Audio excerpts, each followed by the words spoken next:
महादेव शिव, महादेवी पार्वती, आप दोनों का शुभ विवाह वैदिक रीति से परम देव श्री महागणेश की कृपा से निर्विघ्न संपन्न हुआ है। आप दोनों का वैवाहिक जीवन। हे सर्वेश्वर, आप इसे अपनी पत्नी के रूप में ग्रहण करें तथा इस कन्यादान से आप संतुष्ट हो।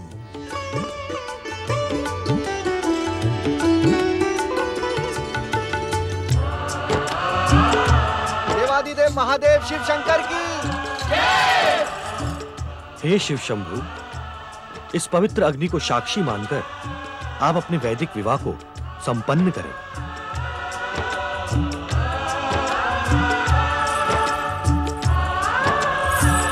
देवादिदेव महादेव तथा माता पार्वती की जय। मीना दैवयुता सुधा मधुमयी सच्चान्तिदा मातृका तद्वद्दैवयुतो हिमाचल इति साक्षात् स्फटिका पिता सार्धं प्रकृति वैभवादिविशदै सानन्दयुक्तैः स्वरैः कथ्यन्ते शिव पार्वती सुखकर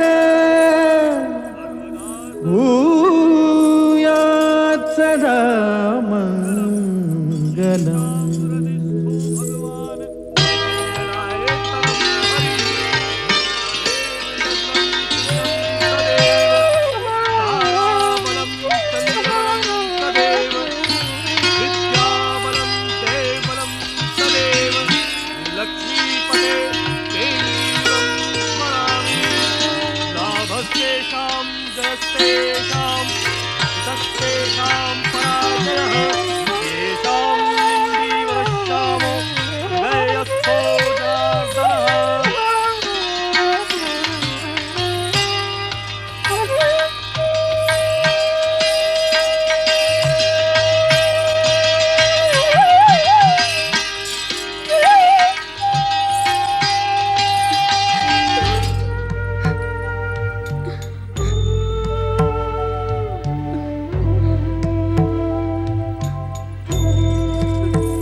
हिमालय राज, विदाई का शुभ मुहूर्त आ गया है। वर वधू को विदा करें। जैसे आपकी इच्छा ब्रह्मदेव। प्रस्थान करें महादेव। देवादिदेव महादेव तथा माता पार्वती की जय। देवादिदेव महादेव तथा माता पार्वती की जय। देवादिदेव महादेव तथा माता पार्वती की जय। देवादिदेव महादेव तथा माता पार्वती की जय। देवादिदेव महादेव तथा माता पार्वती की जय। देवादिदेव महादेव तथा माता पार्वती की जय। देवादिदेव महादेव तथा माता पार्वती की जय। देवादिदेव महादेव तथा माता पार्वती की जय।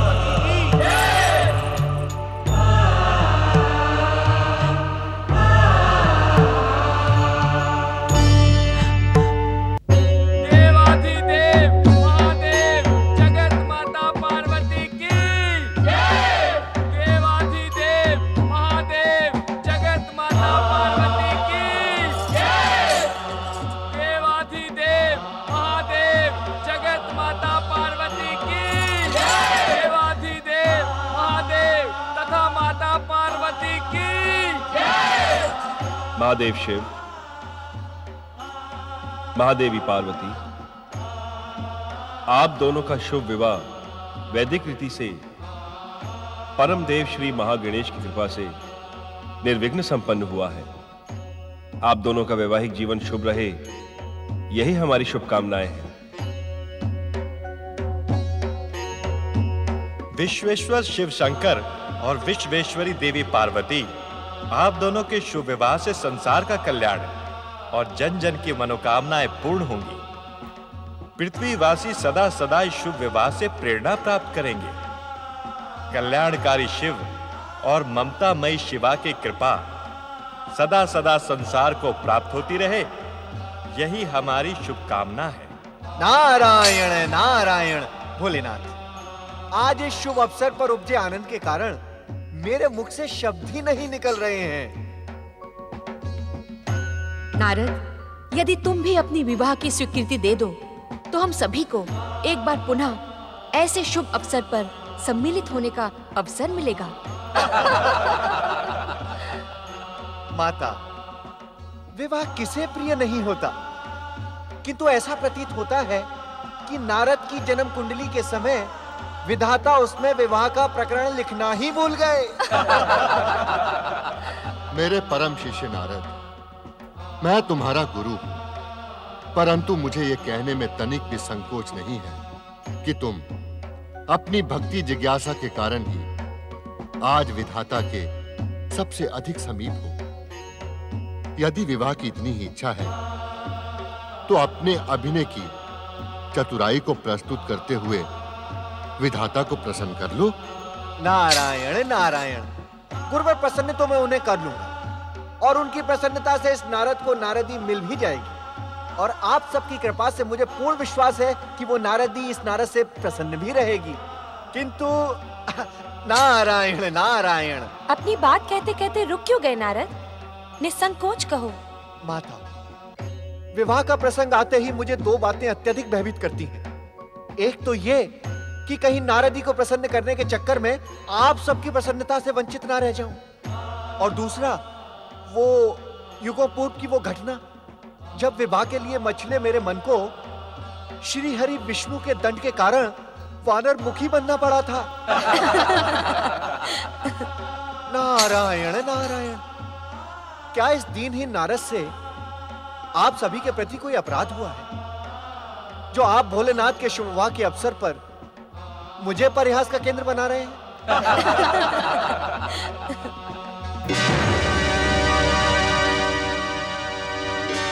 महादेवी पार्वती, हे जगदम्बा, मुझे पूर्ण विश्वास है कि मेरी मानसिक प्रार्थना आप अवश्य सुन रही होंगी।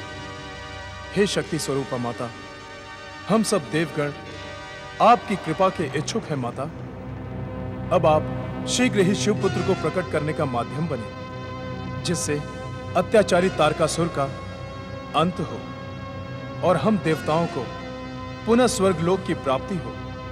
माता, अब आप शीघ्र ही शिवपुत्र को प्रकट कर जगत का कल्याण करें।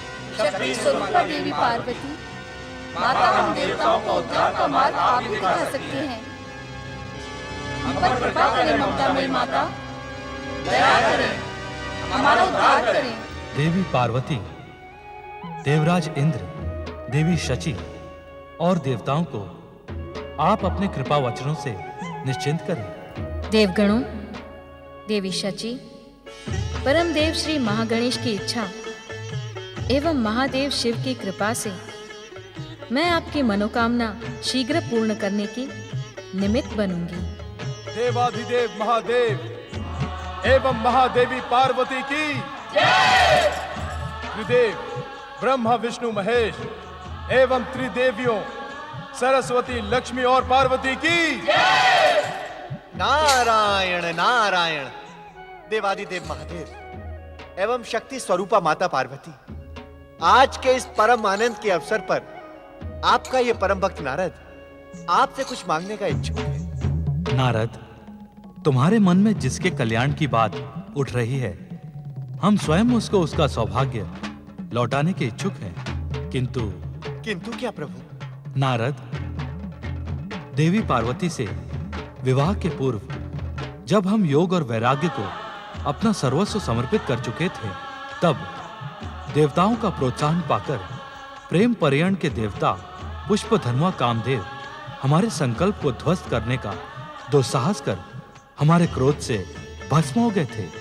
आज इस शुभ अवसर पर तुम उन्हें पुनः जीवन प्रदान करवाने के इच्छुक हो।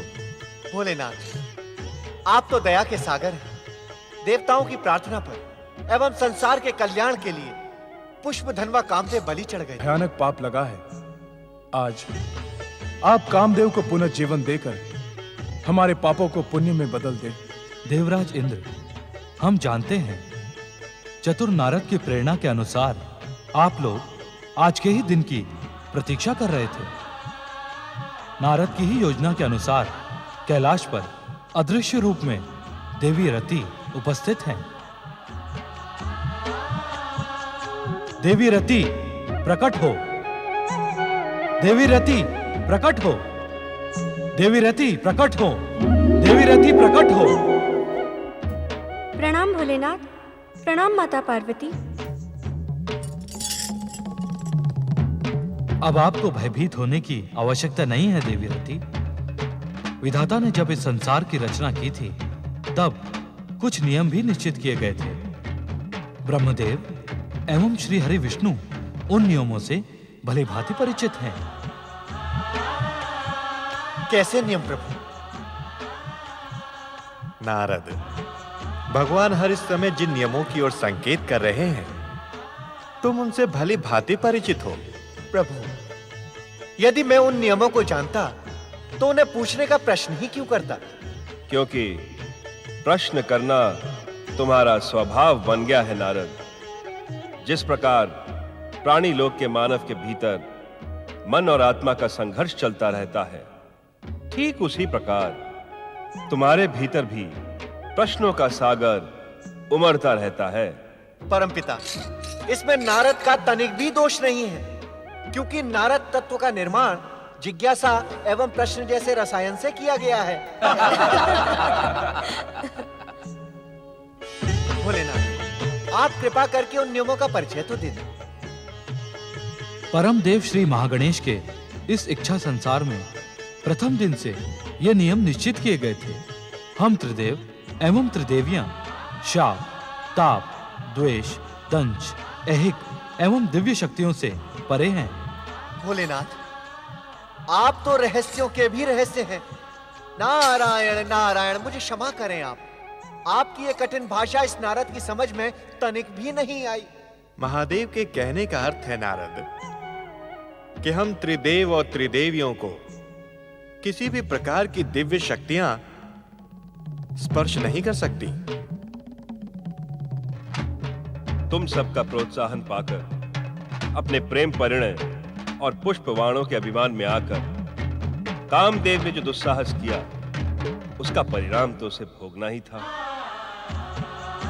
यदि भोलेनाथ कामदेव को दंडित ना करते, तो उस दिन संसार में हम त्रिदेव और त्रिदेवियों पर दिव्य शक्तियों के प्रहार की परंपरा जन्म ले लेती।